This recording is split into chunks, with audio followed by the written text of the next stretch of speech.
요즘 아이들을 우리는 Z세대라고 부르는데요. 과거 학생들과 요즘 학생들인 Z세대, 그들의 배움에 있어서 가장 큰 차이점은 뭐라고 생각하시나요?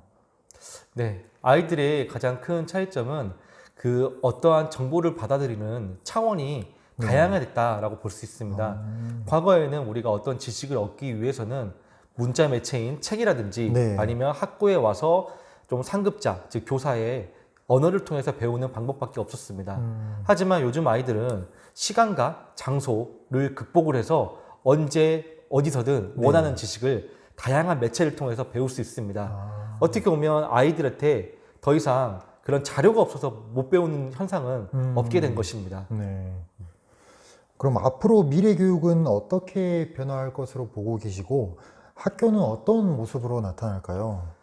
이 부분은 사실 많은 선생님들께서 고민을 하는 부분일 것 같습니다. 네. 뭐 과거에 뭐 이런 식으로 되면 학교의 물리적 환경의 교실이 없어질 것이다 라고 예측한 미래 학자도 있었고 네. 어떤 학자들은 아니다, 현재 모습의 학교는 존재할 것이다 라고 보았는데 어떻게 보면 작년도에 코로나19 때문에 그러한 현상을 우리는 먼저 직면했다고 볼 수 있습니다.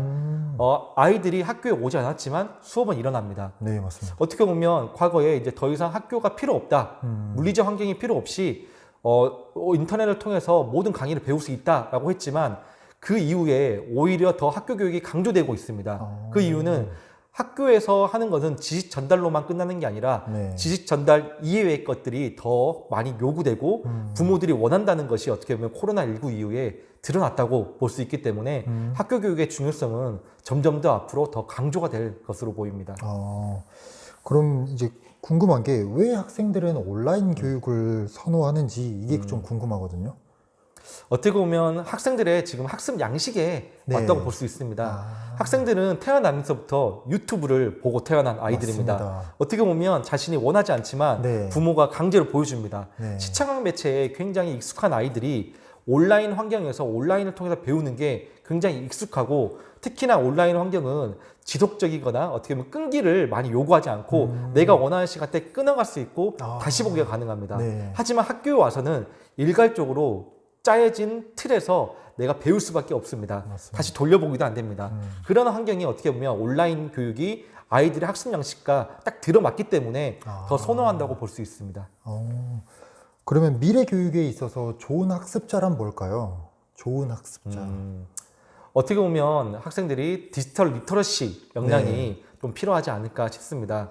인터넷에 보면 굉장히 많은 다양한 정보들이 떠다니고 있습니다. 네. 하지만 이게 실제로 정말 맞는 정보인지 거짓 정보인지를 네. 파악할 필요가 있습니다. 그리고 어떤 학생들은 내가 지식이 있음에도 외부에 있음에도 불구하고 검색을 하지 못하거나 찾지 못해서 학습을 하지 못하는 학생이 있습니다. 네. 어떻게 보면 과거보다 지식이 굉장히 많이 늘어났고 지식의 원천이 늘어났지만 네. 좀 더 정보가 빠르게 찾고 어떻게 보면 더 빨리 알아낼 수 있는 역량을 가진 네. 학생들은 다양한 정보를 굉장히 많이 습득을 합니다. 맞습니다. 하지만 반대로 그러한 역량이 부족하거나 가정에서 케어가 안 되는 학생들은 그러한 학습이 굉장히 떨어져서 어떻게 보면 점점점 그 지식의 편차가 네. 벌어질 것으로 보입니다.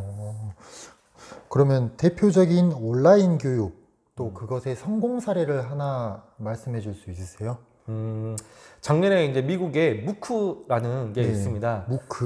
무크가 있는데 무크라는 게 그 수업을 네. 그 대학교 수업이나 일반 수업을 공짜로 어떻게 보면 오픈한 강의입니다. 과거에는 이런 것들이 잘 될까 네. 했었는데 그렇죠. 전혀 코로나19 때문에 네. 가정에서 있는 시간이 많아졌고 온라인을 통해서 학습을 많이 하다 보니까 굉장히 그 무크라는 게 활성화되었고 네. 굉장히 많이 성장이 됐다고는 것을 확인할 수 있습니다. 그리고 그 무크라는 것은 사실 일정한 양의 수업료를 내면 학위까지 딸 수 있습니다. 학위가 딸 수 있고. 네, 학점 이수를 통해서 학위까지 딸 수 있기 때문에 네. 어떻게 보면 물리적 환경을 극복해서 갈 수 있는 거죠. 네. 예를 들면 가령 과거에 내가 하버드대에 있는 어떤 교수의 경제학 강의를 듣고 싶었다면 그렇죠. 나는 거기 갈 수밖에 없었습니다. 맞아요. 그러면 물리적인 환경을 극복해서 가려면 굉장히 많은 시간을 소요했는데 네. 이제는 가정에서 클릭 몇 번만으로 그런